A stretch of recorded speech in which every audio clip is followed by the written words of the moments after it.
Ancient African cultures, alien connections unveiled. What if Africa holds the oldest proof that we're not alone in the universe? While everyone's talking about ancient aliens in Egypt or South America, some of the most mind-blowing extraterrestrial connections come straight from the heart of Africa. We're gonna dive deep into ancient cultures, mysterious legends, and archaeological anomalies that'll make you question everything you thought you knew about history. Let's jump into one of the weirdest, most fascinating mysteries you've probably never heard of, the Dogon tribe of Mali.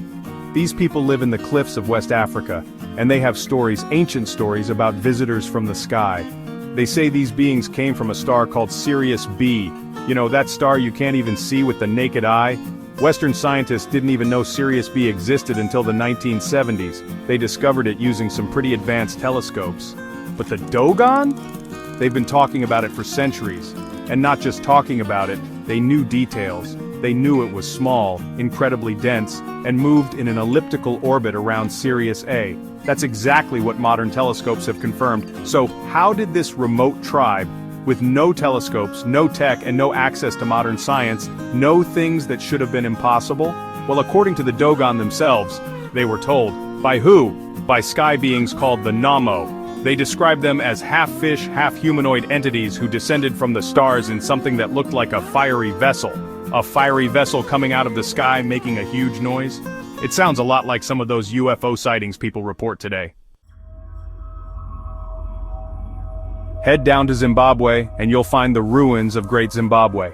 These massive stone structures built without mortar, with insane precision. I'm talking about perfectly fitted stones, complex layouts, all without the use of modern tools. Some believe this site was once connected to ancient mining operations, possibly alien-influenced.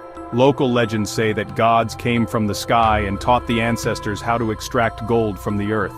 They say these beings gave them the knowledge and technology to mine gold on a massive scale. Sound familiar? Because that's basically the same origin story told in Sumerian texts with the Anunnaki. Those ancient Sumerian tales talk about these godlike beings who came down to earth, specifically for gold mining. And they needed help, so they created humans to do their bidding. Two different continents, two different cultures separated by thousands of miles and thousands of years, both telling similar stories about beings from the sky who came to Earth for gold. Coincidence? Maybe. Chapter 3. The Egyptian Pyramids, Celestial Alignments, and Strange Beings. Now let's talk Egypt, because yeah, it's in Africa too, and it's got its own truckload of alien questions. I mean, everyone knows the pyramids are massive, but the level of engineering, mathematical alignment, and celestial precision is still shocking even today. We're talking about structures built thousands of years ago, perfectly aligned with the cardinal points. The Great Pyramid, for example, is aligned almost perfectly to true north. The three pyramids of Giza, the Great Pyramid, the Pyramid of Khafre, and the Pyramid of Menkaure. They line up almost perfectly with the stars of Orion's belt. Inside the tombs, we see depictions of beings with elongated skulls, flying objects, and star maps.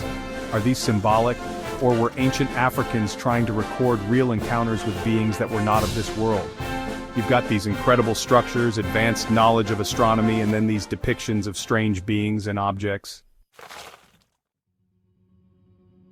Chapter 4. Ethiopia's Ark of the Covenant, Holy Relic, or Alien Technology. And then you've got Ethiopia, home to the Ark of the Covenant, according to local legend.